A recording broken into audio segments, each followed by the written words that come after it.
Praise the lord. హల్లెలూయా. దేవుని నామానికి మహిమ కలుగును గాక. ప్రియ దైవజనాంగమా, మీ అందరికీ నా ప్రేమపూర్వక వందనాలు. అందరికీ వందనాలు. బాగున్నారా? కృపయు సమాధానం మీకు కలుగును గాక. చూడండి ప్రియులారా, మరి ఈ ఉపవాస దినం పరిశుద్ధ దేవుడు మీతో నాతో కలిసినారు. అట్టి మాటలు ప్రభువే మనకు సహాయం చేయను గాక. యిర్మీయా పుస్తకం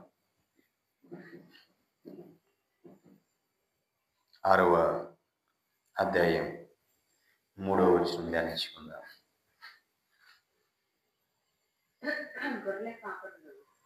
గొర్రెల కాపరులు తమ మందలతో ఆమె యుద్ధకు వచ్చెదరు. ఆమె చుట్టూ తమ గుడారములను వేయుదురు. ప్రతివాడును తనకిష్టమైన చోట మందన మేపును. దేవునికి మహిమ కలుగును. నిజమే పిల్లరా, మనం చూసినట్లయితే గొర్రెల కాపరులు ఆమె యొద్దకు వచ్చారు.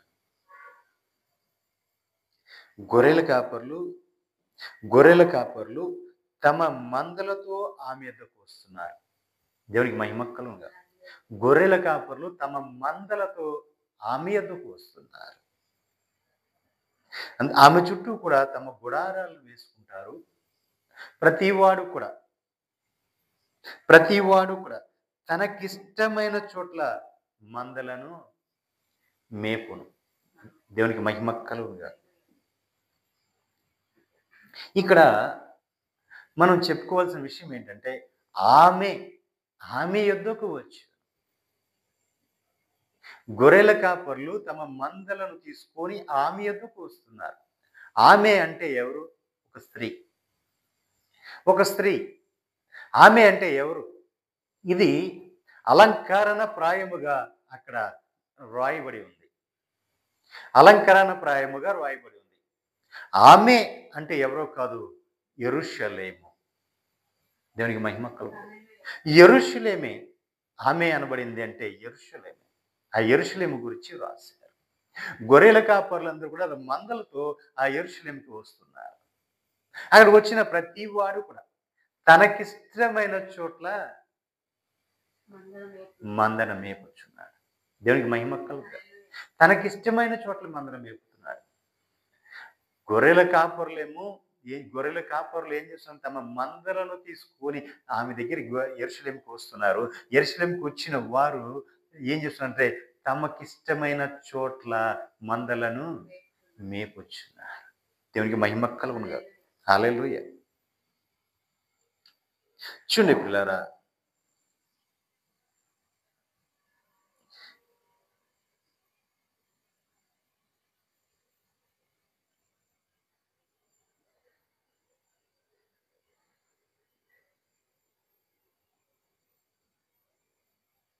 ఇక్కడ మనము ఆమె గురించి 2 మాటలు మనం ధ్యానించుకుందాం. ఆమె అంటే మనం ఎవరు అనుకున్నాం?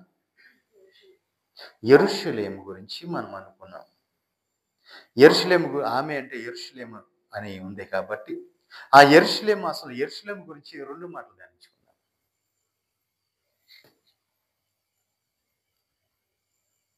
చూడండి, మొదటి రాజులు పుస్తకం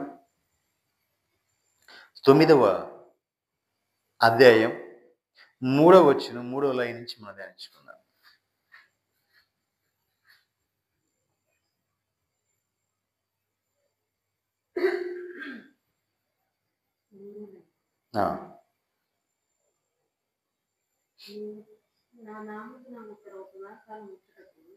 నా నామమును అక్కడ సదాకాలం ఉంచుటకు నీవు కట్టించిన ఈ మందిరమును పరిశుద్ధపరిచి ఉన్నాను. నా దృష్టియు నా మనస్సును ఎల్లప్పుడూ ఇక్కడ ఉండును. హల్లెలూయా. చూడండి పిల్లారా, ఆమె అంటే యెరూషలేము. ఆమె అనేది యెరూషలేము. ఆ యెరూషలేము పట్టణం గురించి ప్రభు చెబుతూ ఆయన కోరుకున్న పట్టణం అది. ఆయన నివసించే పట్టణం అది. ఎందుకు అంటే ఆయన నామ ఘనత కోసం అక్కడ ఒక మందిరం ఏర్పరచబడింది. ఆ మందిరమును ఆయన కోరుకుని ఉన్నాడు. దేవునికి మహిమ కలుగునుగా. అందుకే ఆయన ఏమంటున్నాడంటే, నా నామం అక్కడ సదాకాలం ఉండుటకు,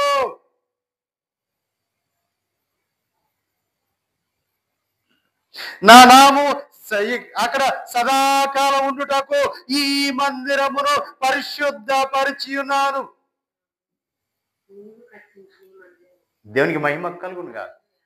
నా మందిరము సదాకాలం అక్కడ ఉండుటకు,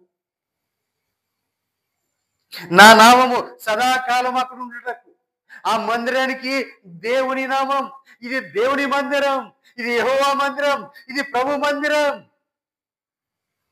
మనుషులు వచ్చింది కాదు, మనుషులు ఏర్పరిచింది కాదు,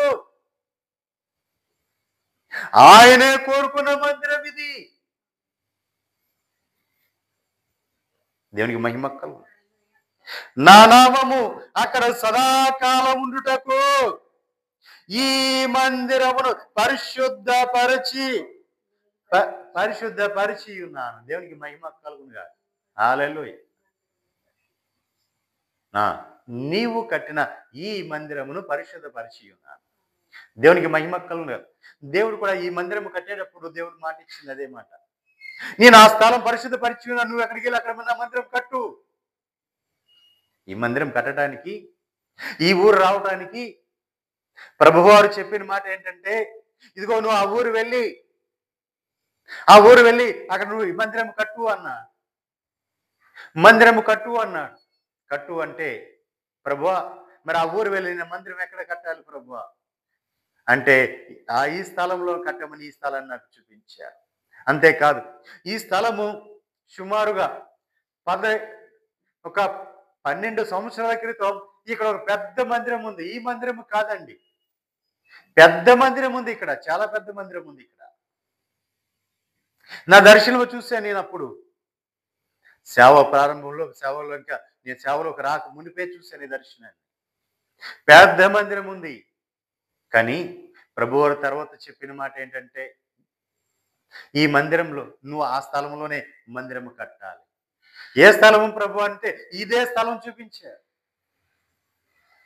మరి పక్కనే ఉన్న సహోదరుడు, మన అన్నయ్య, యానములో ఉంటున్న అన్నయ్య, ఆ ధర్మరాజు గారి మళ్ళీ నీకు 12 సెంట్లు ఇస్తాను, నువ్వు అక్కడ మందిరం కట్టుకో అన్నాడు. ఇక్కడ ఎందుకు, నువ్వు అక్కడ కట్టుకో మందిరం పొలంలో మందిరం కట్టుకో అన్నాడు. కానీ అయ్యా అది కాదు, దేవుడు ఎక్కడే నాకు చూపించాడు. దేవుడు ఎక్కడే మందిరం కట్టమన్నాడు. ఈ స్థలాన్ని నేను పరిశుద్ధపరిచాను అన్నాడు. ఆయన పరిశుద్ధపరిచిన స్థలంలో కట్టుకోకుండా నేను వేరే ఎక్కడ మందిరం ఎలా కట్టగలను? దేవునికి మహిమ కలుగునుగా. హల్లెలూయా. అవును ప్రియులారా, నేను పరిశుద్ధపరిచాను అన్న తర్వాత నేను ఇక్కడికి వచ్చి మందిరం కట్టగలిగాను. దేవునికి మహిమ కలుగునుగా. అదే మాట చెప్తున్నాడు అక్కడ కూడా. ఏమని? నీవు కట్టించిన ఈ మందిరం పరిశుద్ధపరిచి. దేవునికి మహిమ కలుగునుగా. హల్లెలూయా. అంతే కదండి. నా నామము అక్కడ సదాకాలము ఉండుటకు నీవు కట్టించిన ఈ మందిరమును పరిశుద్ధపరిచి ఉన్నా. హల్లెలూయా. నా దృష్టియు నా మనస్సును ఎల్లప్పుడూ అక్కడ ఉండును. హల్లెలూయా. దేవుని దృష్టి, దేవుని మనసు ఎల్లప్పుడూ కూడా ఎక్కడ ఉంటది? ఏ మందిరం మీద ఉంటుంది. అంతేకాదు, ఈ మందిరం బలిపీఠం వేసిన తర్వాత, ఇక్కడ మందిరం పెట్టి బలిపీఠం వేసిన తర్వాత దేవుడు ఒక మాట చెప్పాడు. ఈ బలిపీఠం దగ్గర వచ్చి ఎవడైతే సాగిల పడతాడో వాడు ఆశీర్వాదించబడి వెళ్తాడు. దేవునికి మహిమ కలుగుగా. ఎవరైతే సాగిల పడతాడో వాడు ఆశీర్వదించబడి వెళ్తాడు. వాడు ఏమి అడిగినది జరుగుద్ది. దేవునికి మహిమ కలుగునుగా. హల్లెలూయా అని దేవుడు వాగ్దానం చేశాడు ఈ బలిపీఠం. హల్లెలూయా. ఏదో అల్లాటప్పాగా ఉంది కదా అని వచ్చేసి చేసేయలేదండి. లేదా ఎక్కడో అక్కడ కట్టుకోవాలి కదా, ఏదో కొంతమందిని పోగేసుకోవాలి కదా అని చెప్పి చేసేయలేదండి. దేవునికి మహిమ కలుగునుగా. దేవుని చిత్తము ఎరిగి ఆయన చెప్పిన మాట చెప్పినట్లుగా వచ్చి పనిచేశాను ఇక్కడ. దేవునికి మహిమ కలుగునుగా. హల్లెలూయా.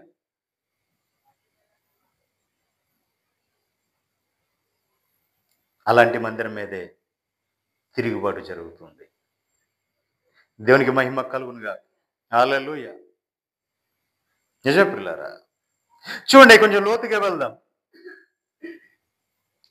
అంతేకాదండి, దేవుడు ఏం చెప్పాడు? ఈ మాట ఎవరికి దేనికి వచ్చి చెప్పంటే యెరూషలేములో ఉన్న దేవాలయం కోసం చెప్పాడు. దేవునికి మహిమ కలుగునుగా. హల్లెలూయా. యెరూషలేము గురించి చెప్పాడండి. ఆ యెరూషలేము గురించి దేవుడు చెప్పాడు, నా నామం అక్కడ సదాకాలం ఉండును. ఈ మందిరము పరిశుద్ధ పరిస్థితిని నా దృష్టియు నా మనసును ఎల్లప్పుడూ అక్కడ ఉండును. సాధారణమైనది కాదండి. ఏదో సాధారణమైనది అనుకుంటున్నారా?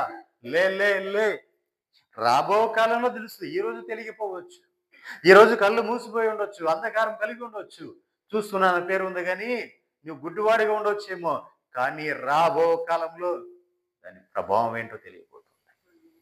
దేవునికి మహిమ కలుగునుగా. హల్లెలూయా. యెషయా పుస్తకం 65వ అధ్యాయం 18వ వచనం.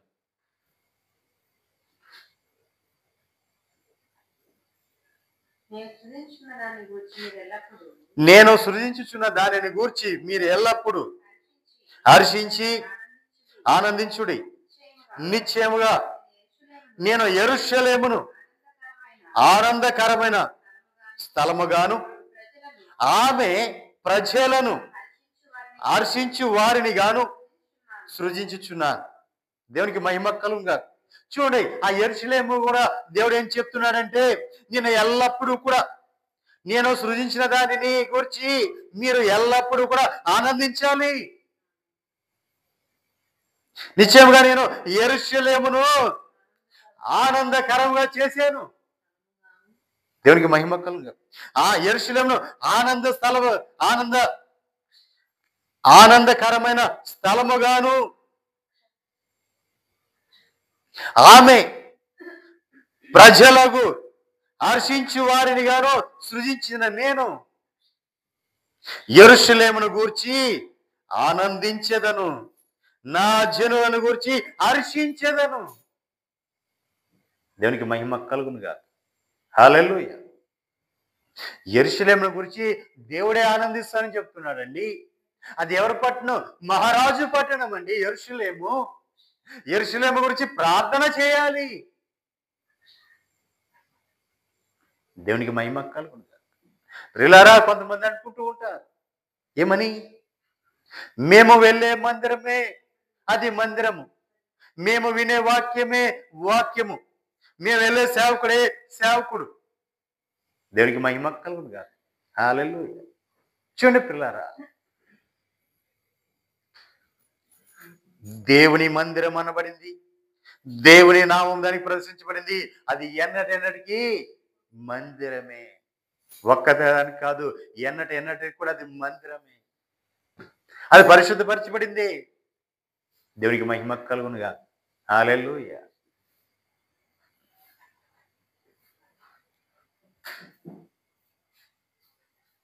చూడండి పిల్లారా, ఆయన దేవుడు యెరూషలేము గురించి ఆనందిస్తాడంటండి. అక్కడ ఉన్న జనముల గురించి ఆయన సంతోషిస్తాడు, హర్షిస్తాడు.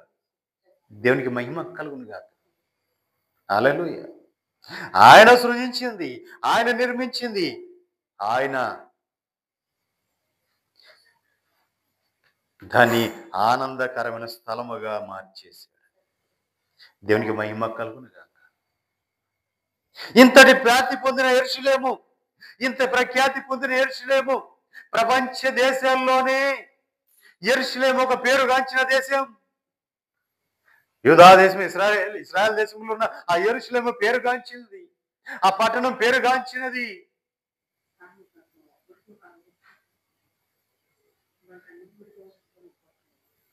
గొప్ప కార్యములు అక్కడ జరిగాయి. దేవునికి మహిమ కలుగునుగా. అంత ప్రఖ్యాతి పొందిన యెరూషలేము, అంత ఖ్యాతి పొందిన యెరూషలేము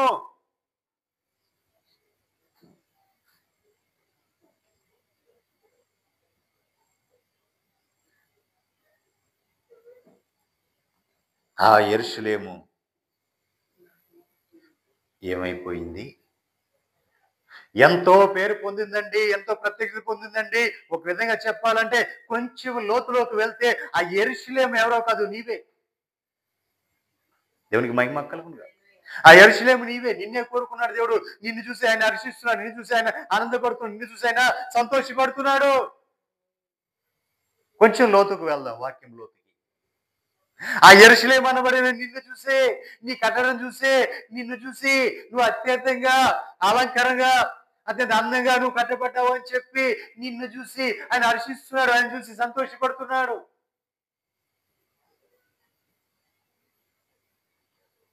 దేవునికి మహిమ కలుగునుగా. అరే యెరూషలేము చూడండి, ఈ యెరూషలేము ఎలా ఉందో, ఎలా అలంకరించబడింది, ఎంతగా మహిమ పొందుతుంది, ఎంతగా ఆరాధించబడుతుంది. అంటే నిన్ను ఎంతమంది కొనియాడుతున్నారు, ఎంతమంది నీ ఖ్యాతిని ప్రకటిస్తున్నారు, ఎంతమంది నిన్ను గురించి చెప్పుకుంటున్నారు. దేవునికి మహిమ కలుగునుగా. కానీ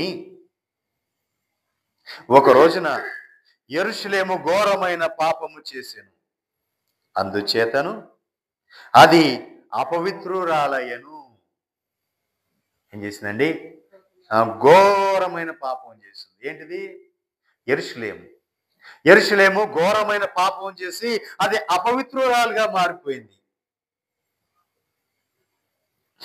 ఒకప్పుడు దాన్ని గణపరిచిన వారందరూ దాన్ని చూసి, దాని మానమును చూసి దాన్ని తృణీకరిస్తున్నారు. ఒకప్పుడు ఎవరైతే దాన్ని గణపరిచారో, ఎవరైతే దాన్ని మహింపరిచారు, దాని గురించి ఖ్యాతి ప్రకటించారు, వారు దాన్ని ఆ యెరూషలేముని గణపరిచిన వారందరూ కూడా ఈ రోజున దాని మానము చూసి వారు ఏమవుతున్నారండి? దాన్ని తృణీకరిస్తున్నారు. విలాప వాక్యాలు 1వ అధ్యాయం 8వ వచనం నుంచి మనం ధ్యానించుకుంటున్నాం.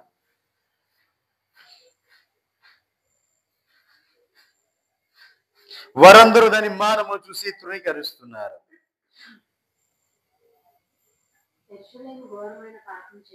యెరూషలేము ఘోరమైన పాపము చేసెను, అందుచేతను.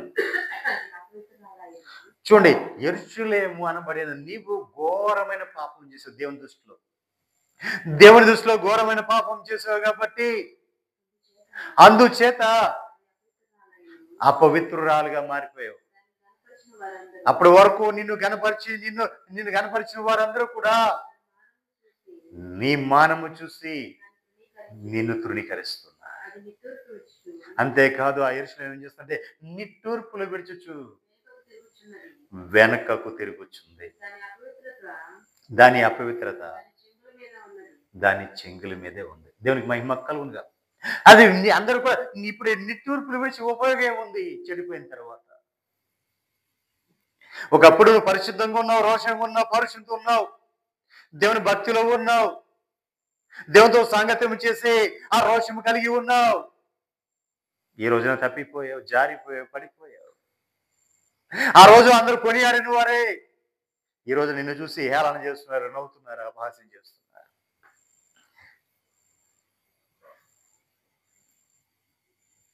ఒక రోజున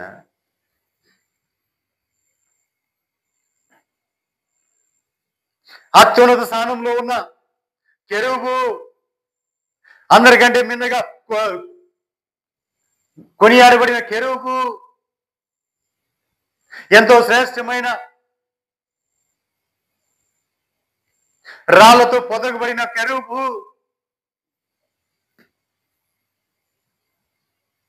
నీవు మా వంటి దానవైతివా అని ఆ ప్రధాన కెరూబు ఉన్న ఆ కెరూబు ఒక రోజున పాతాళంలో పడిపోతే, అది అగాధంలోకి వెళ్తుంటే అంతకు ముందే అగాధంలో ఉన్న వారందరూ కూడా అంటున్నారంట, ఇదిగో చూడు చూడు చూడు ఎవరు వస్తున్నారో చూడు. ఎంతటి పేరు పొందినా నీవు, ఎంత ప్రఖ్యాతి పొందిన నీవు ఈ రోజున మా వంటి వాడవైతివా? ఒక రోషము కలిగి, ఒక పరుషము కలిగి, దేవుడి సింహాసనం కంటే ఎత్తుగా ఎప్పుడు కూడా దేవుడి దారిపై ఎగురుతున్న కెరుబు, నీవు మా వంటి వాడవైతివా? దేవునికి మహిమ కలుగును. హల్లెలూయా. నిజమే ప్రియులారా, ఆలోచించండి. భక్తిలో, వైరాగ్య పరిస్థితిలో అంత ఎత్తుకు ఎదిగిన నీవు అక్కడ నుంచి పడిపోయావా? అక్కడ నుంచి పడిపోయావా? కారణం ఏంటి? కారణం ఏంటి? యెరూషలేము ఘోరమైన పాపము చేశాను, అందుచేతను అది అపవిత్రురాలయ్యను. దేవునికి మహిమ కలుగునుగా. ఆ ఘోరమైన పాపం చేసింది, అపవిత్రురాలైపోయింది. అప్పటి వరకు కూడా దాన్ని గణపరిచిన వారందరూ కూడా దాన్ని చూసి తృణీకరిస్తున్నారు, అపహాస్యం చేస్తున్నారు. అది ఇప్పుడు నిట్టూర్పులు విడుస్తుంది. నిట్టూర్పులు విడుస్తూ వెనకకు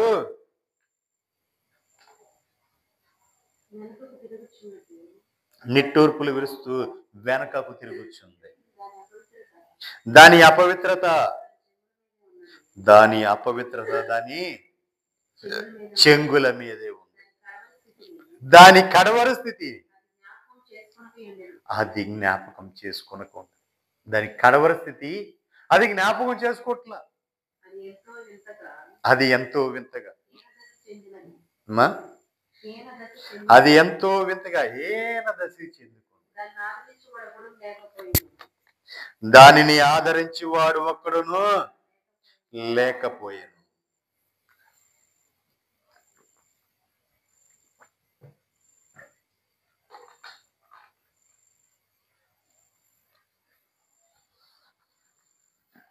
దేవునికి మహిమ కలుగును గాక. అది ఎంతో హీన దశకి చేరుకుంది. ఇక దాన్ని ఆదరించేవాడు ఎవరు కూడా లేడు. దేవునికి మహిమ కలుగును గాక. హల్లెలూయా. కింద వచ్చిన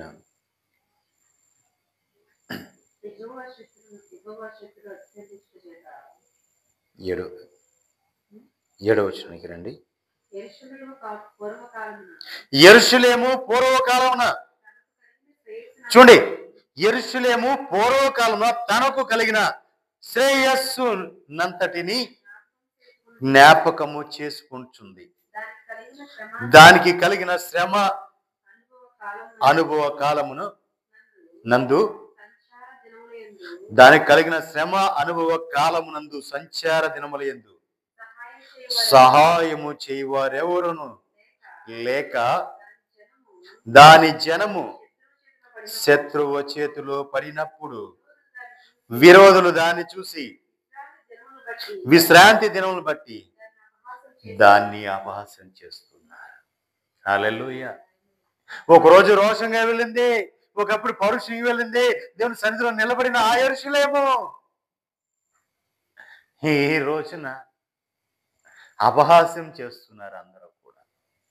ఎందుకంటే అందరూ అపహాస్యం చేస్తున్నారు. కారణం ఏంటి? యెరూషలేము ఏం చేసింది? పాపము చేసింది. యెరూషలేము ఘోరమైన పాపము చేసింది, అందుచేత అది ఆమె అపవిత్రురాలుగా మారిపోయింది. ఈ రోజున ఆ రోజున వెలిగిన వెలుగు, ఆ రోజున మండిన మంట ఈ రోజున చల్లారిపోయి, ఈ రోజు ఆ వెలుగు ఆరిపోయి చీకటి అంధకారము కలుపుకొని చూసిన వారందరూ కూడా అపహాస్యం చేస్తున్నారు. అరే, ఆ రోజు చూసిన యెరూషలేము ఇదేనా? ఆ రోజు చూసిన వ్యక్తి ఇదేనా? ఆ రోజు ఏంటి అంత ఇదిగా ఉంది, ఈ రోజు మండుతున్న కనపడిందిరా, మండుతూ కనపడింది ఆ రోజున. ఈ రోజున ఏంటి? చల్లారిపోయి చీకటిగా కనపడుతుంది. ప్రకాశమానం ఏమైపోయింది? ఆ మంట ఏమైపోయింది? ఆ రోషం ఏమైపోయింది? ఆ పౌరుషం ఏమైపోయింది? ఏ విధంగా తయారైందో చూడు ఈ రోజున అని అందరూ అపహాసిస్తున్నారు.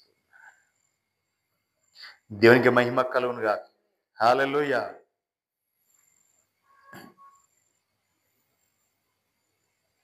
చూసారా ప్రియులారా, ఆయన కోరుకున్న పట్టణం అండి అది. మహారాజు పట్టణం అండి. నా నామము అక్కడ సదాకాలం ఉంచుతారు అని చెప్పిన పట్టణం అండి. దేవునికి మహిమ కలుగును గాక. హల్లెలూయా. నా దృష్టియు నా మనసును ఎల్లప్పుడూ అక్కడ ఉంటాయని చెప్పిన పట్టణం అండి.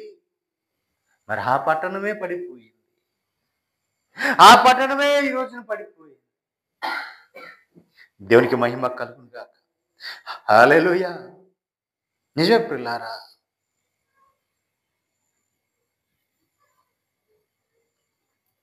ఇప్పుడు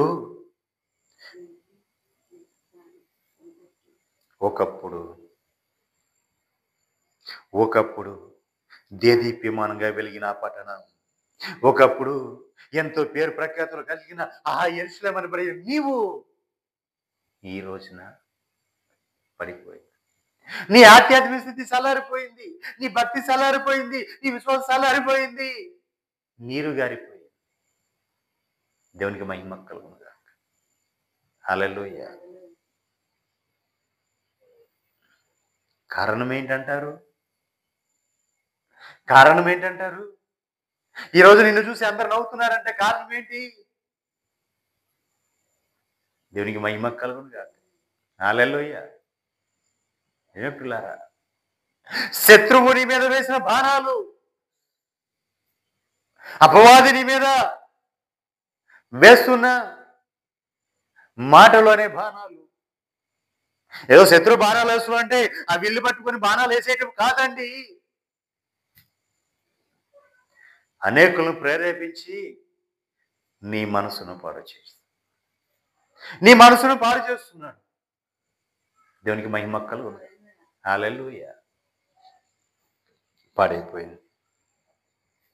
ఇప్పుడు ఆయన ఆశ్రయించిన వారు, ఆ యేసును ఆశ్రయించిన వారు ఉన్నారే, ఎవరో గొర్రెల కాపరులు తమ మందలను మేపుకొనుచు ఆమె చుట్టూ తమ గుడారాలు వేసుకున్న వారు ఉన్నారే, వారు ఎలాంటి వారు? దేవునికి మహిమ కలుగును గాక. హల్లెలూయా. చూడండి, 2 తిమోతి పత్రిక 3వ అధ్యాయం 1వ వచనం నుంచి నిదానంగా ధ్యానించుకుంటూ వెళ్దాం.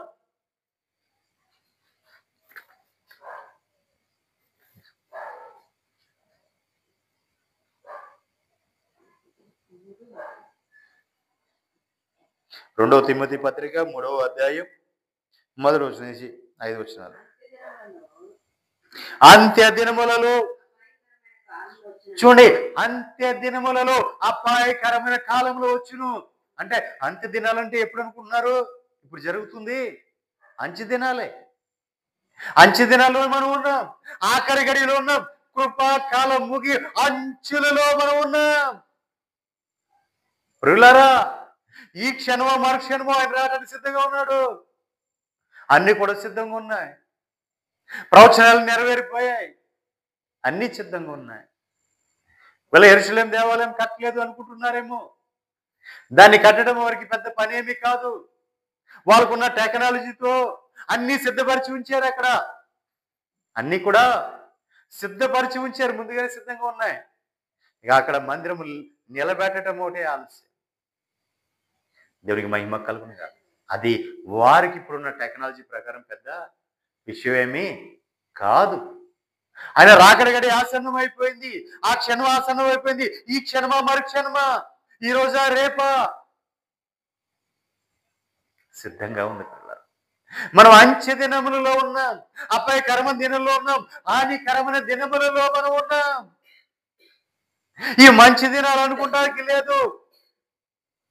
చెడ్డ దినాలు, దుర్దినాలు, దుఃఖ దినాలు, ఎటు చూసినా మరణ వార్తలే, ఎటు చూసినా రోదనే, ఎటు చూసినా అంగలార్పే. ఎక్కడా నెమ్మది లేదు మానవుడికి. ఎక్కడా నెమ్మది లేదు. ఏ విషయంలోనూ నెమ్మది లేదు.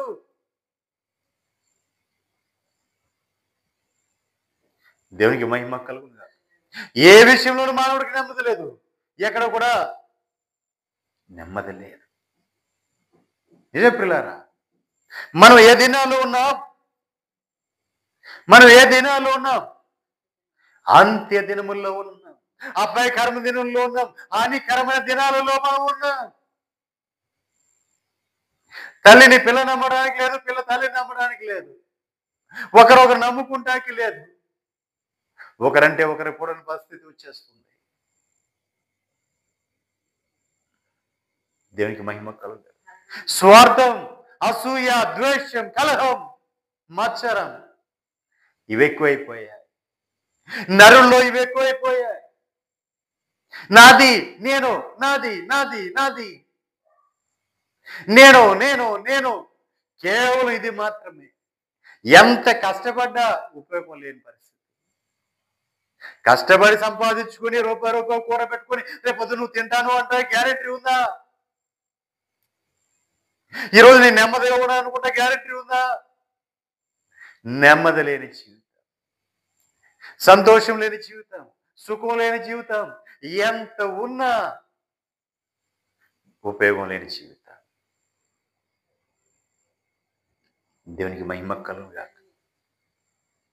ఒకరి మీద ఒకరు లేకపోవటం, ఒకరినొకరు దోసుకోవటం, ఒకరొకరు అవమానించుకోవటం, ఒకరి మీద ఒకరు తిరుగుబాటు చేస్తారు. ఈ దినాల్లోనే మనం ఉన్నాం.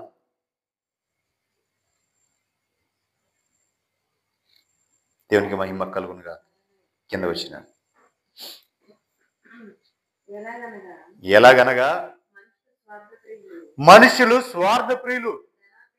చూడండి, మనుషులు ఎలాంటి వారంటే స్వార్థ ప్రియులు, రెండోది ధనాపేక్షులు, మూడవది బింకములు, అబద్ధములు చెప్పేవారు, నాలుగోది అహంకార గర్వం కలిగిన వారు, ఐదవది దోషకులు, ఆరవది తల్లిదండ్రులకు అవిధేయులు, ఏడవది కృతజ్ఞత లేనివారు, ఎనిమిది అపవిత్రులు, అనురాగరహితులు, అతి ద్వేషకులు,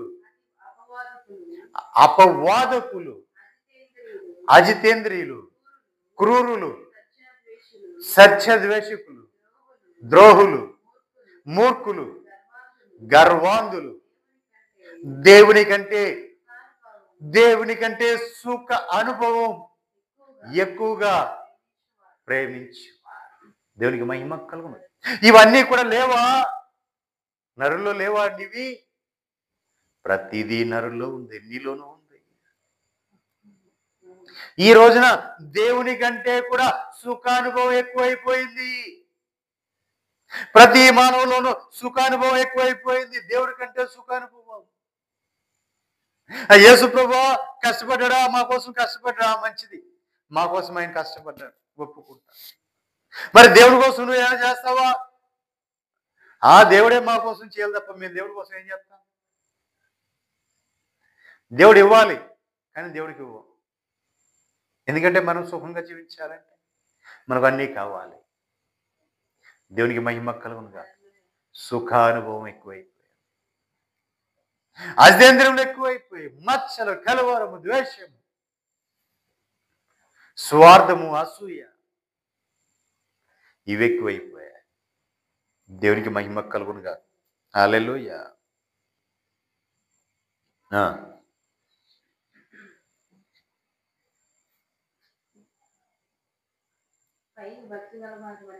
చూడండి, పైకి మాత్రం ఎలా ఉంటున్నారు?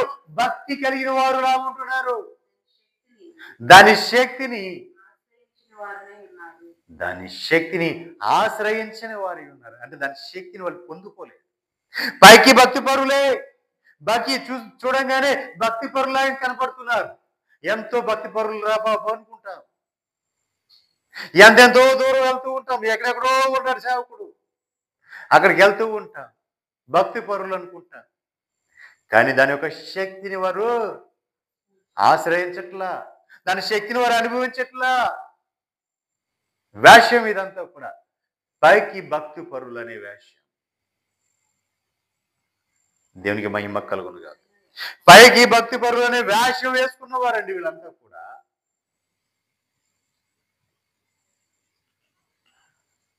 దాని శక్తిని ఆశ్రయించిన వారు.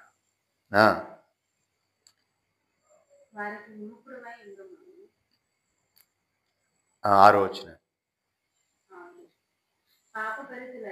పాపభరితులై నానా విధములైన దురాశలను నడిపింపబడి ఎల్లప్పుడూ నేర్చుకొనుచున్న సత్య విషయమైన సత్య విషయమైన అనుభవ జ్ఞానము ఎప్పుడును పొందలేని అవివేక స్త్రీ యొక్క ఇండ్లలో చొచ్చి వారిని చెరపట్టుకొని పోవారు వీరిలో చేరారు. దేవునికి మహిమకలు. ఎవరు వీరు? అవివేకులు. ఎవరు? పైకి భక్తి పరుల్లా కనిపించేవారు. పైకి మాత్రమే భక్తి పరు, లోపల మాత్రం భక్తి లేదు. దేవునికి మహిమకలు. పైకి చూడటానికే భక్తి, లోపల భక్తే లేదు. వేశ్యధారణ. దేవునికి మహిమకలు. హల్లెలూయా. వీళ్ళు అవివేకులైన ఆ స్త్రీల ఎండ్లలో చొచ్చి వారిని చెరపట్టుకొని పోవారు. వారిలో చేరిపోయిన వారు వీరంతా కూడా. దేవునికి మహిమ కలుగును గాక. నిజమే పిల్లరా. ఇంకా కొంచెం వీళ్ళ గురించి చెప్పాలి అంటే, చెప్పాలి అంటే యెహెజ్కేలు పుస్తకం 8వ అధ్యాయం 5వ వచనం ధ్యానించుకుందాం. 5వ వచనం నుంచి.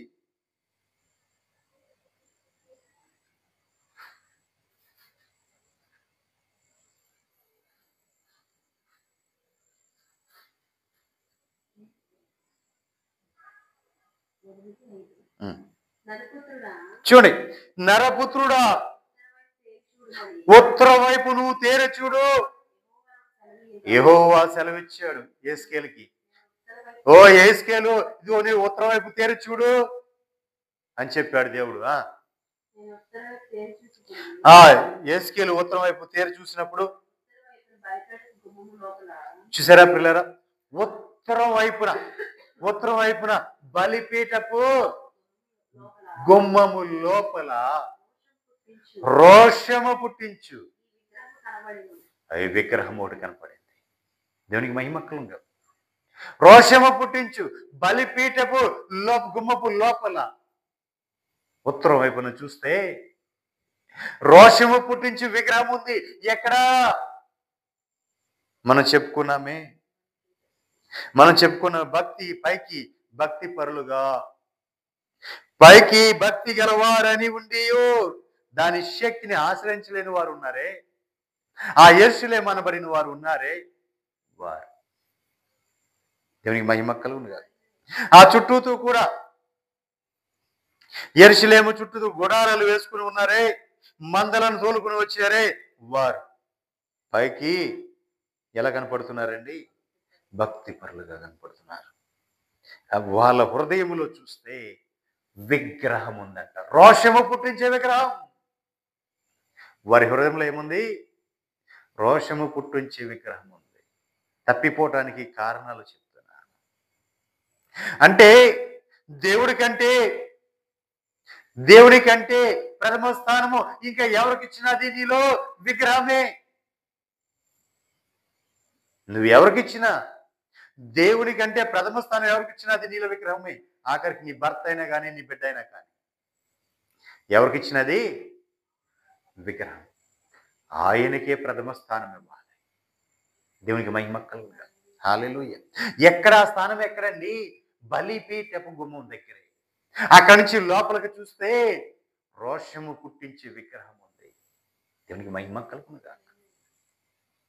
చూడటానికి భక్తి పరులుగానే ఉన్నాం, కానీ దేవుడి కంటే కూడా లోపల ఒక విగ్రహం ఉండిపోయింది. దేవుడు ఉండాల్సిన స్థానంలో ఇంకొక విగ్రహం ఉంది. అది ఆయనకి రోషం పుట్టిస్తుంది, అదే ఆయనకి బాధ కలిగిస్తుంది. దేవునికి ఎవరికి చెప్పుకోలేక గోడు తన దాసుడితో చెప్పుకున్నారు. యెహెజ్కేలు, అదిగో అటు చూడు అంటే అటు యెహెజ్కేలు అటు చూసినప్పుడు కనపడుతుంది అది రోషము పుట్టించే విగ్రహం కనపడుతుంది. నా దేవుడు ఉండాల్సిన స్థానంలో ఈ విగ్రహం ఉందేంటి అని రోషము పుట్టిస్తుంది. దేవునికి మహిమ కలుగును గాక. వేరే ఎవరో ఉన్నారు. దేవుడు ఉండాల్సిన ప్లేస్లో వేరే ఎవరో ఉన్నారు. దేవునికి మహిమ కలుగును గాక. హల్లెలూయా.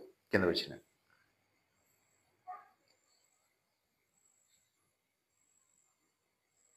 అదే చదువుకుంటండి. తర్వాత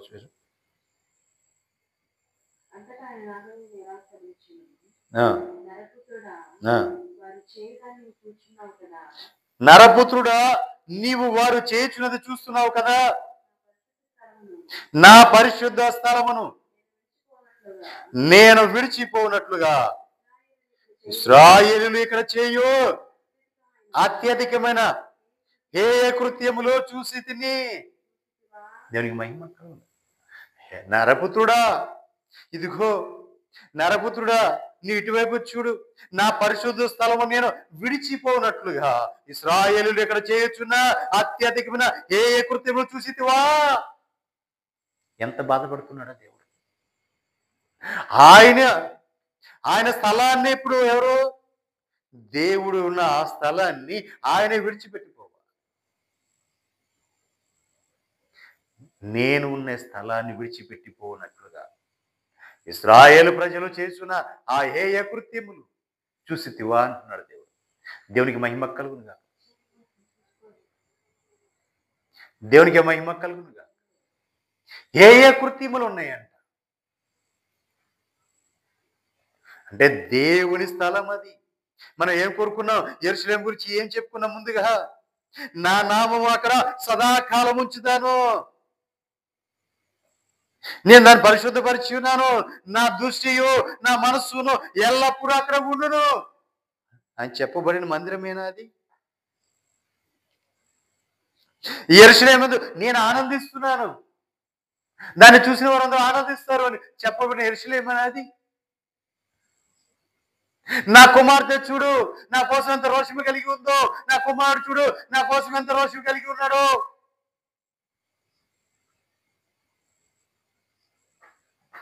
నా కుమారుడు నిత్యం నన్ను ఆరాధిస్తున్నాడే, నా కుమారుడు నిత్యం నా కోసం ప్రార్థన చేస్తున్నాడే, నా కుమారుడు నిత్యం నా సన్నిధిలో ఉంటున్నాడే, కనిపెడుతూ ఉందే నా సన్నిధిలో. నా కుమార్తె ఎప్పుడు కనిపెడుతూనే ఉంది, ఎప్పుడు నాకు ధూపంగా ఇంపైన ధూపంగా ప్రార్థన అనే ధూపం ఎప్పుడు వేస్తూనే ఉంది అని చెప్పిన ఆ దేవుడే ఆమె హృదయంలో నాకు స్థానం ఇచ్చింది, నేను అక్కడ చిరకాలం ఉంటాను అని చెప్పిన దేవుడే ఈ రోజున నరపుత్రుడా యేస్కేలు ఇదిగో అటువైపు వచ్చి చూడు,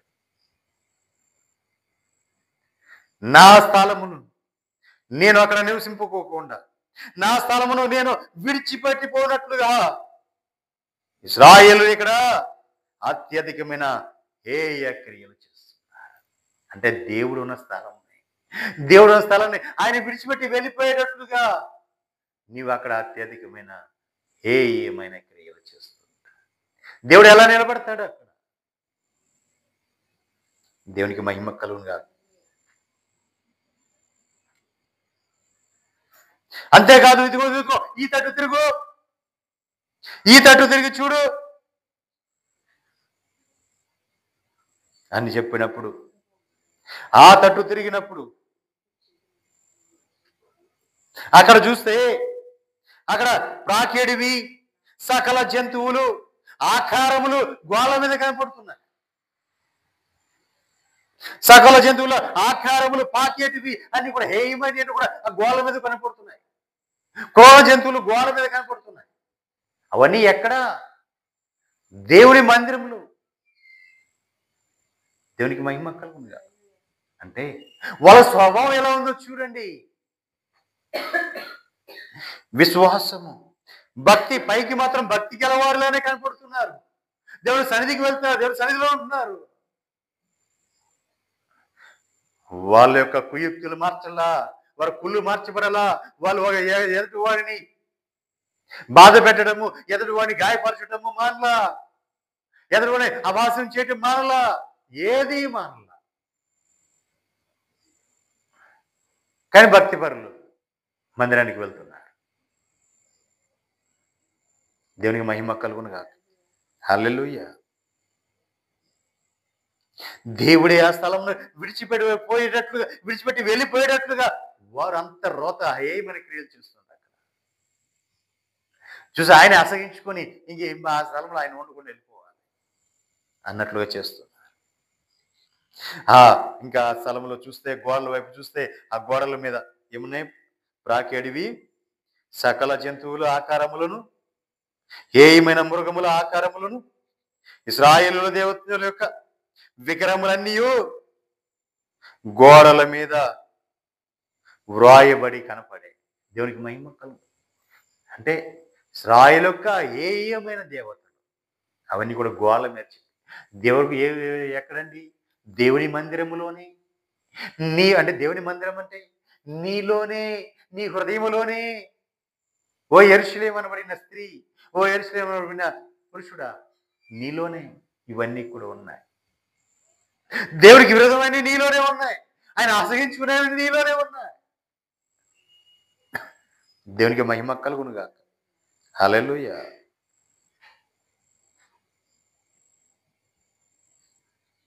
అంతేకాదు, ఒక ప్రక్కన ఇంకో ప్రక్కన చూడు అంటే అక్కడ 70 మంది సేవకులు ఉన్నారు.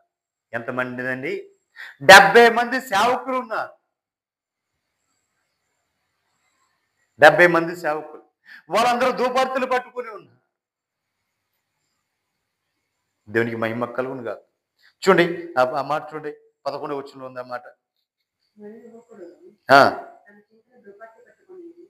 ప్రతి ఒక్కడు తన చేతిలో ధూపర్తి పట్టుకొని, ఇశ్రాయేలు పెద్దలు 70 మంది వారి మధ్యన షాఫాను కుమారుడైన యెజన్యయు ఆకారములకు ఎదురుగా నిలిచి ఉండగా చిక్కని మేఘం వలె ధూపవాసన ఎక్కుచుంది. వీళ్ళందరూ కూడా ఎక్కడ ఉన్నారండి? ఆ పెద్దలు అందరూ ఉన్నారు, ఆ సమాజంలో ఉన్నవారు అందరూ ఉన్నారు, ఆ పట్టణంలో ఉన్న వాళ్ళందరూ కూడా ఎక్కడ ఉన్నారు? ఆ చెక్కబడిన గోడ మీద రూపించబడ్డ విగ్రహాలు, బొమ్మలు, వాటి ముందు ధూపర్తి ఆడిస్తున్నారు. దేవుని సన్నిధిలో ఆడాల్సిన ధూపర్తి దేవుని సన్నిధి అది, దేవుని మందిరమే అది.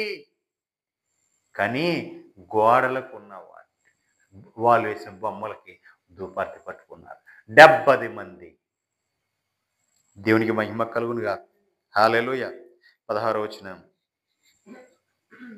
ఇంకా కొంచెం ముందుకు వెళ్ళు, అదో ఇంకా కొంచెం లోపలికి చూడు అని చెప్పినప్పుడు అక్కడ చూస్తే 25 మంది మనుషులు. చదువమ్మా. యెహోవా మందిరపు లోపలి ఆవరణములు నన్ను దింపగా అక్కడ యెహోవా ఆలయము ద్వారము దగ్గర ఉన్న ముఖ మండపమునకు బలిపీఠమునకు మధ్యన ఇంచుమించు 25 మనుషులు కనబడేది. వారి వీపులు చూడండి, 25 మంది ఉన్నారు మందిరంలో, 25 మంది ఉన్నారు. కానీ వాళ్ళు ఎలా ఉన్నారంటే వారి వీపులు యెహోవా ఆలయం వైపు ఉన్నాయి, వారి ముఖము తూర్పు వైపు ఉంది. దేవునికి మహిమ కలుగునుగా. ఇప్పుడు మన మందిరంలోకి వచ్చిన తర్వాత మన మందిరంలో ఎటు చూస్తామో ఎదురుగుండా కూర్చున్నాం. ఇప్పుడు మన మందిరం ఉంది, మందిరం తూర్పు వైపు ఉంది. మందిరం లోనికి వచ్చిన తర్వాత బలిపీఠం పడమర వైపు ఉంది. ఇప్పుడు మనం అందరం కూడా ఎలా ఉండాలి? బలిపీఠం వైపు ఇటువైపు తిరుగుతాం. కానీ ఎందుకంటే బలిపీఠం దేవుడు ఉన్నాడు, ఆయన ప్రత్యక్షత ఉంది, అక్కడి నుంచి మాట వినపడుతుంది. అక్కడ మందసం ఉంది, మందసం ఉంది, కెరూపులు ఉన్నాయి, కెరూపుల మధ్యలోంచి ఆ కరుణాపీఠం ఉంది, కరుణాపీఠం నుంచి స్వరం వినపడుతుంది, దేవుని స్వరం వినపడుతుంది. దీపవేదిక ఉంది, దీపవేదికలో దేవుడు సంచరిస్తూ ఉంటాడు. దీపవేదిక మధ్య నుంచి ఆయన అక్కడి నుంచి చూస్తాడు. అని మనమంతా కూడా ఎదురుగా కూర్చొని చూస్తాం. కానీ అక్కడ చూస్తే మందిరంలో అలా లేదు. మరి ఎలా ఉంది అంటే వారి వీపులు దేవుని వైపు ఉన్నాయి. వారి వీపులు దేవుని వైపు ఉన్నాయి. అంటే ఇప్పుడు నేను నిలబడినట్లుగా ఉన్నాయి, మీరు కూర్చున్నట్లుగా కాదు, నేను నిలబడినట్లుగా ఉన్నాయి. మీరు ఎలా ఉన్నారు? ఇలా ఉన్నారు. ఇటువైపు దేవుడు ఉన్నాడు కాబట్టి మీరు దేవుని చూస్తున్నారు. దేవుని స్వరం వినపడుతుంది, దేవుని మాట వినపడుతుంది. నా వైపు మీరు ఉన్నారు. ఇప్పుడు నేను ఎలా ఉన్నా? మీ వైపు ఉన్నా. ఇప్పుడు నాకు వెనకల్లా దేవుడు ఉన్నాడు. ఇప్పుడు ఏం చూపిస్తాను? నేను దేవునికి నడుము చూపిస్తున్నా. నా వెనకపాటు నడుము చూపిస్తున్నా దేవునికి. నా ముఖము తూర్పు వైపు ఉంది. తూర్పు వైపు ఉండి ఏం చేస్తుందో తెలుసా? ఆ తూర్పు వైపున ముఖము ఏం చేస్తుందో తెలుసా? తూర్పు తట్టునకు తిరిగి తూర్పు తూర్పు తట్టుకు తిరిగి ఉండెను. వారు తూర్పునున్న సూర్యునికి నమస్కారం చేస్తున్నారు. ఒక నిమిషం అండి. తూర్పు తట్టు తిరిగి సూర్యునికి నమస్కారం చేస్తున్నారు. వాళ్ళు ఉన్నది ఎక్కడ? దేవుని మందిరమే. ఇప్పుడు ఎవరు చెప్పింది? దేవుని మందిరమే. దేవుని మందిరంలో ఉన్నారు. ఇవన్నీ ఏ కృతులు అన్నీ ఉన్నాయి వాళ్ళు. వారి మనసు కూడా, వారి వీపులేమో దేవుని వైపు తిప్పారు. వారి మనసు ముఖమేమో తూర్పు వైపు ఉంది. తూర్పు తిరిగి సూర్యునికి నమస్కారం చేస్తున్నారు. దేవునికి చేయాల్సిన నమస్కారము దేవుని వైపేమో వీపు చూపిస్తున్నారు. ఆ సూర్యుడి వైపే ముఖం చూపించి సూర్యుడికి నమస్కారం చేస్తున్నారు. దేవునికి మహిమ కలుగునుగా. చదవండమ్మా. అప్పుడు ఆయన నాతో ఇట్లా నేను, నరపుతుడా, నీవు చూసితివే యూదా వారు ఇక్కడ ఇట్టి హేయ కృత్యములు జరిగించుట చాలదా? వారి దేశమును చూడే. ఇక్కడేం దేవుని సన్నిధిలోమో దేవునికి విరుద్ధమైన ఏ కృత్యములు చేస్తున్నారు. దేశంలోనేమో బలత్కారము దేశంతో నింపివేస్తున్నారు. దేశాన్ని బలత్కారంతో నింపుతున్నారు. దేవునికి కోపము పుట్టించుచున్నారు. దేవునికి మహిమ కలుగుగా. దేవునికి కోపం పుట్టిస్తున్నారు. అటు చూస్తేనేమో బలత్కారంతో దేశాన్ని నింపేస్తున్నారు. చూస్తే మందిరంలో ఏ కృత్యములు చేస్తున్నారు. ప్రియులారా, వీరందరూ ఎవరు? కూడొచ్చిన వారే, మందలు తోడుకుని వచ్చిన వారే. యెరూషలేము యొక్క గతి చూడండి. నీ ఆధ్యాత్మిక స్థితిలో చూస్తే కొంచెం లోతైన కోణం లోతుకు వెళ్తే నీవు ఉన్నది దేవుని సన్నిధిలోనే ఉన్నావు. దేవుడు నీతోనే ఉన్నాడు, నీలోనే ఉన్నాడు, నివసించాడు దేవుడు. కానీ ఇప్పుడు లేడు. నీలోకి అనేకమైనవి వచ్చేసాయి. అనేకమైన విగ్రహాలు వచ్చాయి, అనేక బొమ్మలు వచ్చాయి, రకరకాల స్వభావాలు నీలోకి వచ్చేసాయి, రకరకాల మనుషులు నీలోకి వచ్చేసారు. దేవునికి స్థానం లేదు అక్కడ. దేవుడి స్థానాన్ని కూడా నీ వేరే దాంతో నింపేశావు.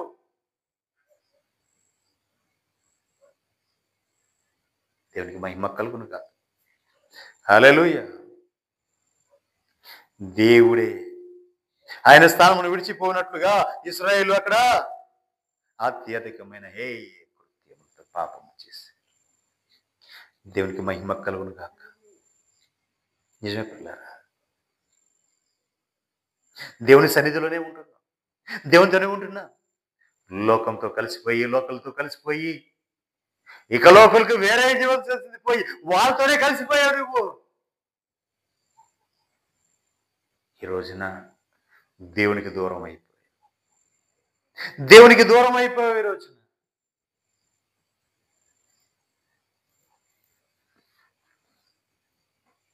ఎంతగా ప్రేమించాడు, ఎంతగా నీకు ఆధ్యాత్మికతనిచ్చాడు. నిన్ను చూసి సంతోషించిన ఆయనే ఈరోజు నిన్ను విడిచిపెట్టి వెళ్ళిపోతాడు. నీ మీద కోపంతో రగిలిపోతాడు. కారణం ఏంటి? దేవునికి మహిమ కలుగును. ఆలోచించండి ప్రియులారా, నువ్వు ఏ స్థితిలో ఉన్నావు, ఏ పరిస్థితిలో ఉన్నావు, నువ్వు ఎలా ఉన్నావు ఒకసారి ఆలోచించు. ఒకప్పుడు నువ్వు ఎలా ఉన్నావు, ఇప్పుడు ఎలా ఉన్నావు. దేవునికి మహిమ కలుగును కాదు. ఆఖరిగా నేను ఒక మాట చెప్తాను. క్రమము లేనివారు, క్రమము లేనివారు అంటే మూడో మాట. మొత్తం 3 మాటలు చెప్తున్నాను. మొదటిది ఏంటంటే, మొదటి మాట ఏంటంటే యెరూషలేము గురించి. ఆమె అనేది యెరూషలేమును సూచిస్తుందని చెప్పాను. రెండోది, గొర్రెల కాపరులు తమ మందలను ఆమె యొద్దకు తీసుకుని వచ్చి ఆమె చుట్టూ గుడారములు వేసుకున్నవారు అని చెప్పాను. మూడో మాట, ప్రతి వాడును తనకిష్టమైన చోట మందలను మేపుతున్నాడు. తనకిష్టమైన చోట్ల మందలు మేపుతున్నాడు. మందలను ఎక్కడ మేపాలో అక్కడ మేపట్ల. మందలను ఎక్కడ మేపాలో అక్కడ మేపట్ల మందల్ని తనకి ఇష్టమైన చోట్ల మందలు మేపుతున్నాడు. తనకి ఇష్టం వచ్చినట్లుగా మేపుతున్నాడు. దేవునికి మహిమ కలుగునుగా. హల్లెలూయా. లోకంలో మందలను మేపితే, లోకంలో మందలు మేపుతున్నాడు. ఇహలోకానికి వేరై ఉండాల్సిన దేవుని యొక్క సంఘాన్ని లోకంలో మేపుతున్నాడు. ప్రత్యేకించబడిన సంఘాన్ని లోకంలో మేపుతున్నాడు. తనకి ఇష్టం వచ్చినట్టుగా తను తిరుగుతున్నాడు. తనకి ఇష్టమైన చోట్ల ఆయన మందలు మేపుతున్నాడు. అతని గురించి 2 మాటలు ధ్యానించుకుందాం. తనకిష్టం లేదు అంటే తనకిష్టమైన చోట్ల మందలు మేపుతున్నంటే అతనిలో క్రమము లేదు. ఏం లేదండి? క్రమం లేదు. క్రమం ఉంటే క్రమంగా ఉంటాడు. దేవుని పరిచర్యలో క్రమంగా ఉంటాడు. ఎటు పడితే అటు తిరుగుతున్నారు, ఎటు పడితే అటు వెళ్తున్నారు అంటే క్రమం లేదు కాబట్టి. దేవునికి మహిమ కలుగునుగా. వాళ్ళకి ఇష్టమైన చోట వాళ్ళు మేస్తున్నారు తప్ప దేవుని సన్నిధిలో మేయట్లేదు. శ్రేష్టమైన వాక్యం మేయట్లేదు. లోకుల యొక్క మాటలు వాళ్ళు మేస్తున్నారు తప్ప దేవుని మాటలు వారు మేయట్లేదు. దేవుని మాటలతో వారు నింపట్లేదండి ప్రజల్ని. ఎంతవరకు లోకానుసారంగా లోక భాషలతో లోక వెచ్చలతో వారికి స్వలాభానికి వారిని నింపేస్తున్నారు తప్ప దేవుని కోసం సిద్ధపరచాలి, దేవుని రాగడి సిద్ధపరచాలి, తను సానబెట్టాలి, నలగొట్టాలి, తనలో ఉన్న ఆ దుర్గు స్వభావం తీసివేయాలి, ఆ రాతి లాంటి ముఖాన్ని నలగొట్టాలి, అతని హృదయాన్ని నలగొట్టి మెత్తన చేయాలి, సరిచేయాలి అనేది లేదు. దేవునికి మహిమ కలుగునుగా.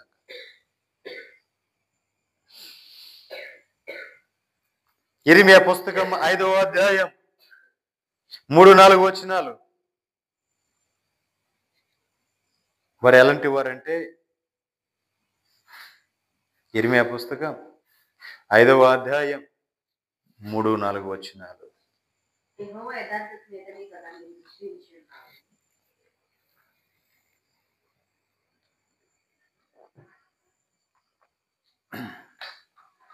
యెహోవా ప్రభువా, నీవు యథార్థత మీదే కదా నీ దృష్టి ఉంచి ఉన్నావు.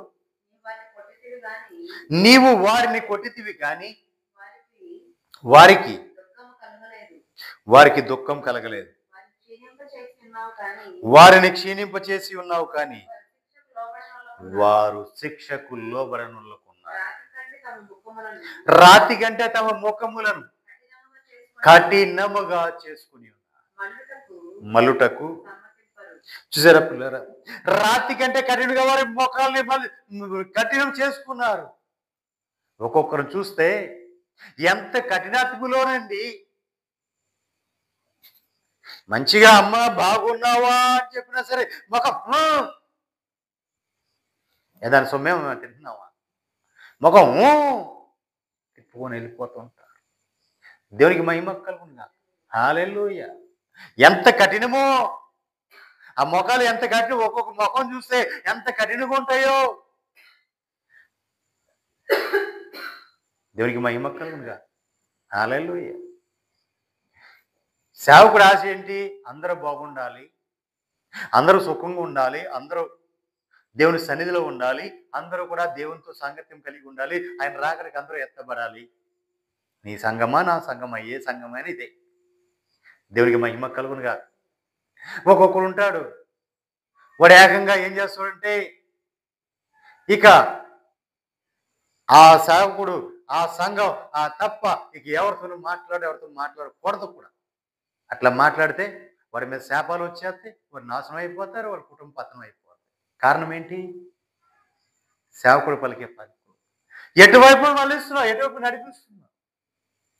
దేవుడు హర్షించే బోధైనా బోధ అనే హృదయాలు కట్టాలి, సరిచేయాలి. సరిచేసి వాళ్ళని సిద్ధపరచాల్సింది పోయి వాళ్ళు సంసిద్ధులు చేసి ఆయన రాకడికి సిద్ధపరిచి అలంకరించి ఆయన ముందు నిలబెట్టడమే సేవకుడి పని.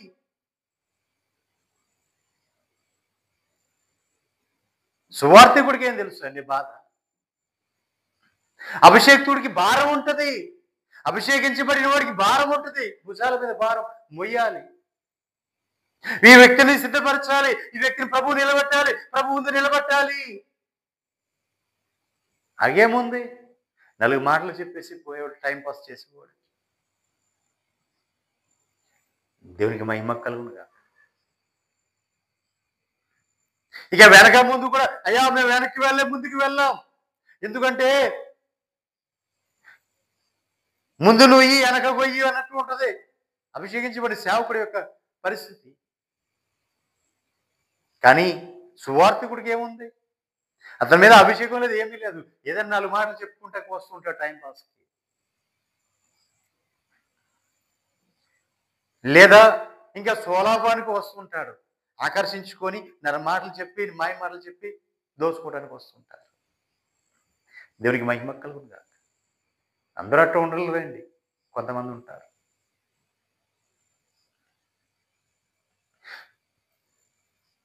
సహోదర ఐక్యత కలిగి ఉండాలి. సహోదరులోనే భేదాలు పుట్టించేస్తారు. అక్క చెల్లెలకి పడదు, అమ్మ కూతురు పడినెవరు, ఒకడంటే ఒకటి పడినెవరు. సమాధానం లేకోకుండా సమాధానం చెప్పే శాస్త్రులు పరిచయం లాంటి వారు. దేవునికి మహిమ కలుగునుగా. సమాధానం కలిగినెవరు వారిలో సమాధానం ఉండదు. ఎదుటి వాళ్ళు సమాధానం ఉండనివ్వరు.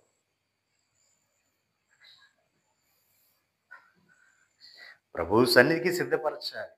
ప్రభు రాకడ చూస్తే త్వరగా అది సమస్యలు జరిగిపోతున్నాయి, కార్యములు జరిగిపోయి ఉన్నాయి, ఆయన ప్రవచనం నెరవేరిపోయి ఉన్నాయి, ఆ సూచనలన్నీ కూడా జరిగిపోయి ఉన్నాయి. ఎప్పుడు వస్తాడో తెలియదు ప్రభు, ఈ క్షణమో మరు క్షణమో ఎప్పుడు వస్తాడో తెలియదు.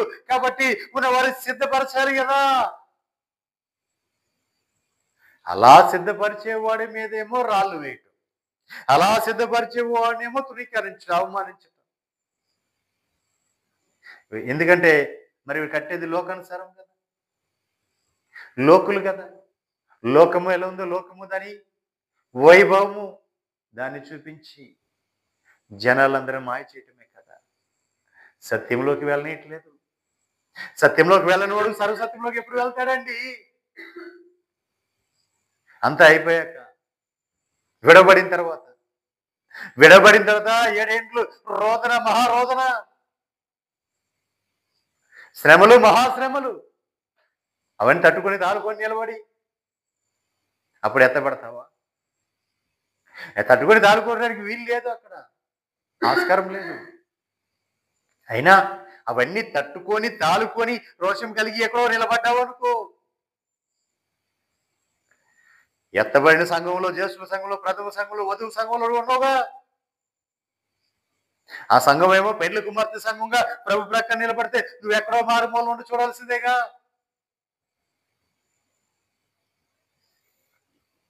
దేవునికి మహిమ కలుగునుగా. హల్లెలూయా. చదవండి అమ్మా.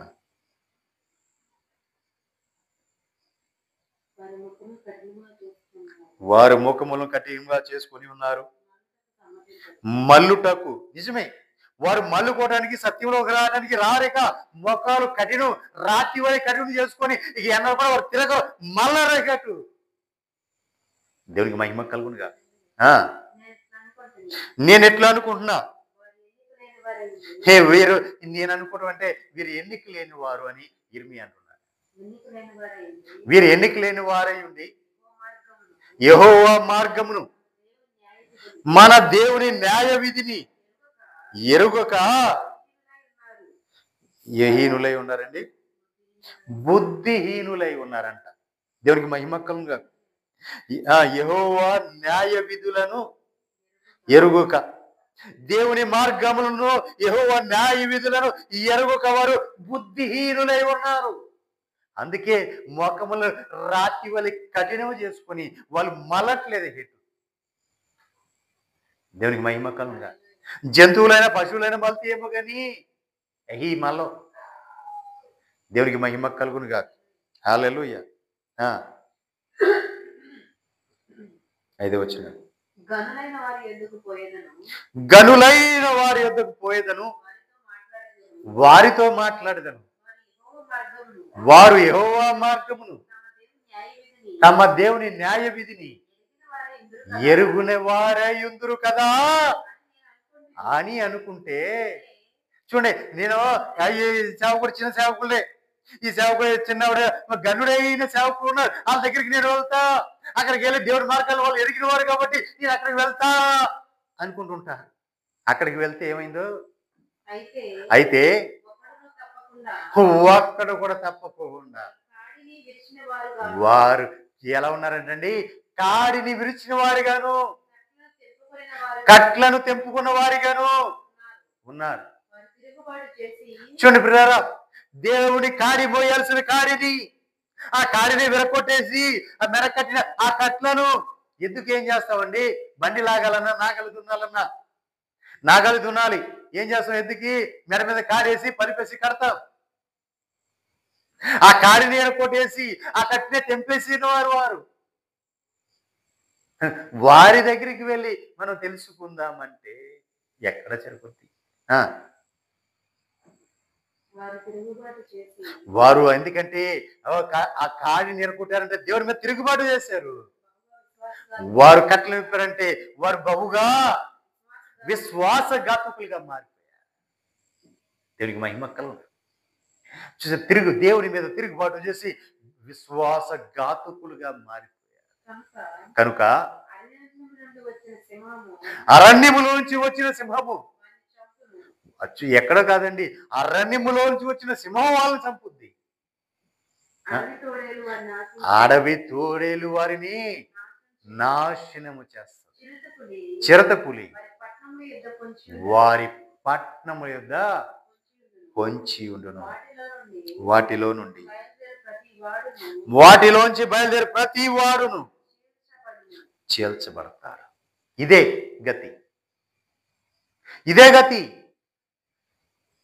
ముఖము రాత్రి చేసుకుని మొహం తిప్పుకుంటున్న ప్రతి ఒక్కరి గతి ఇదే. దేవునికి మహిమ కలుగును. హల్లెలూయా. క్రూర మృగముల చేత హతులైపోతారు. దేవునికి మహిమ కలుగును. హల్లెలూయా.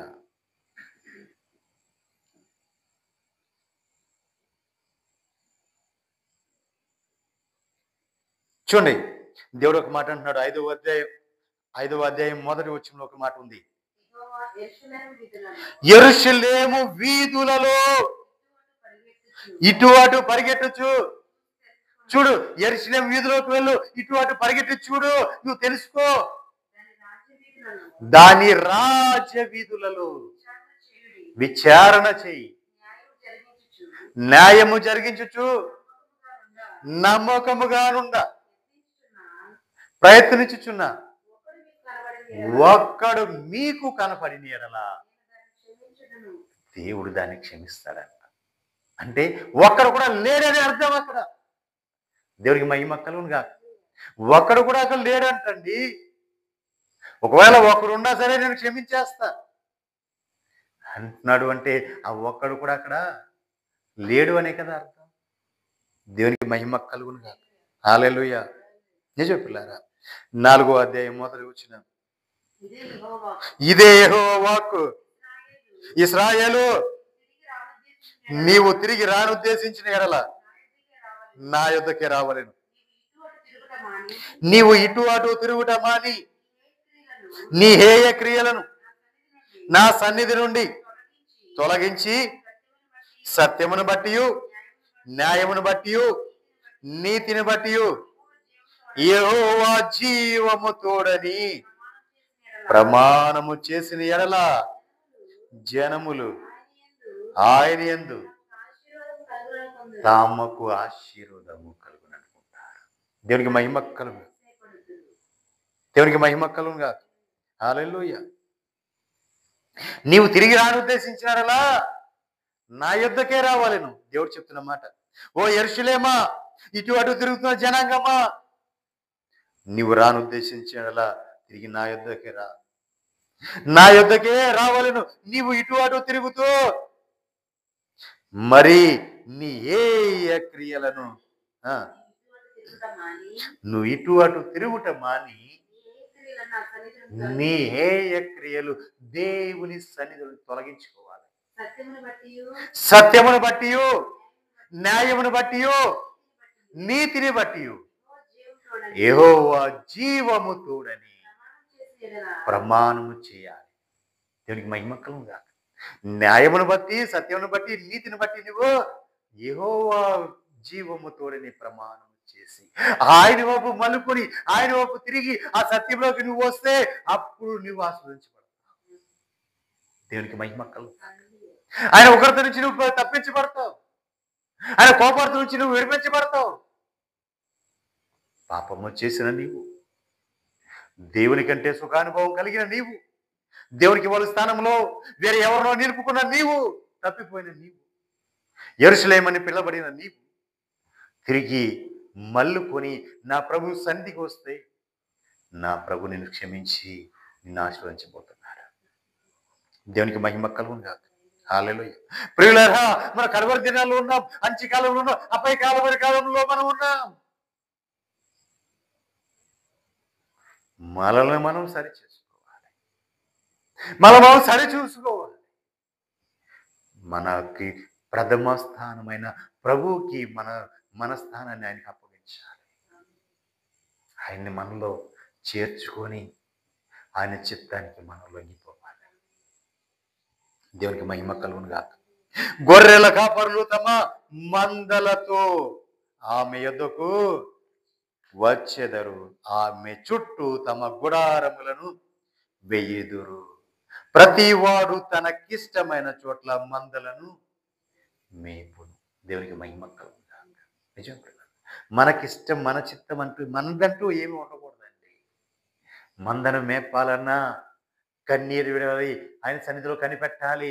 ఆయన ఇచ్చిన మాటను తీసుకుని వచ్చి ఆ మందను మేపాలి.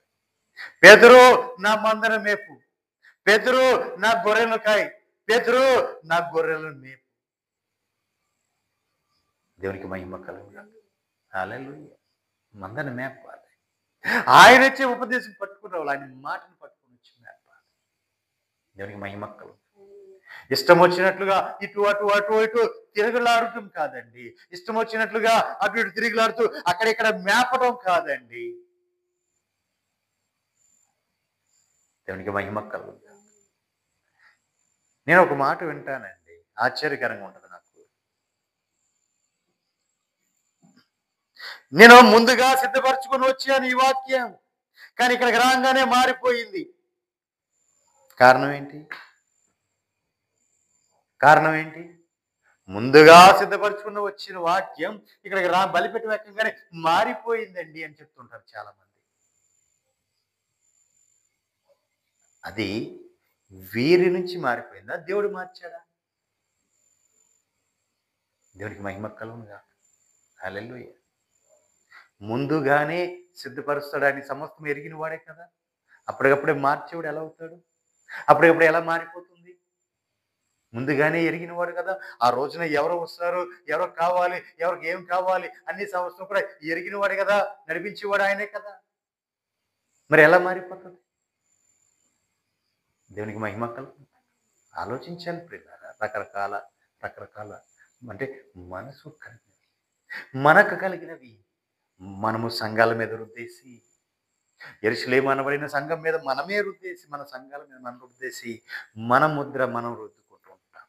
మన సులభానికి లేదా మన యొక్క దీనికోసం మనం వాటిని మలుచుకుంటూ ఉంటాం.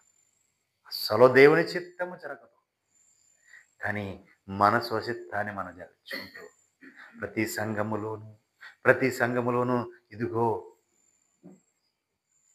ఈ విధంగా కొన్ని మనము ఎవరికి తెలిసిన సంఘం వాళ్ళు, ఎవరికి తోసింది వాళ్ళు ఆ దైవజనం ఆ సంఘం మీద రుద్దేసి దాన్ని ప్రకారం చేసి దాన్ని చేసేస్తున్నారు.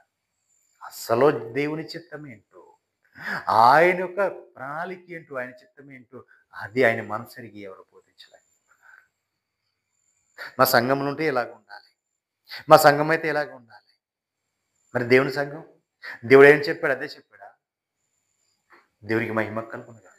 ఆలోచించండి ప్రియులారా. దేవుని శ్రేష్టమైన మాట ఎక్కడ వినపడుతుందో అది పట్టుకోండి. కల్పనా కథలు, లోకానుసారమని వాటిని విడిచిపెట్టేయండి. సమయం ఇంకా లేదు. సమయం ఇంకా లేదు.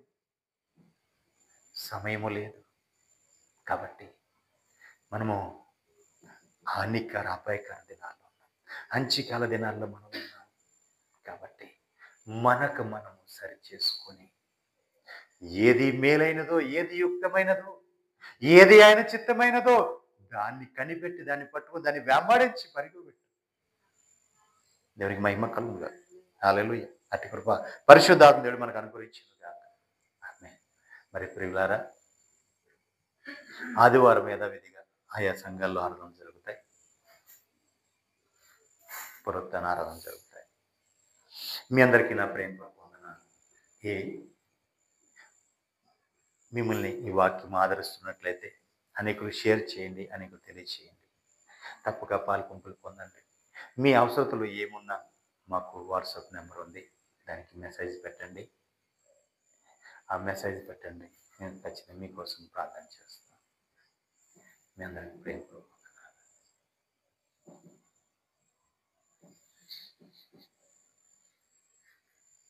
ప్రార్థన చేసుకుందాం.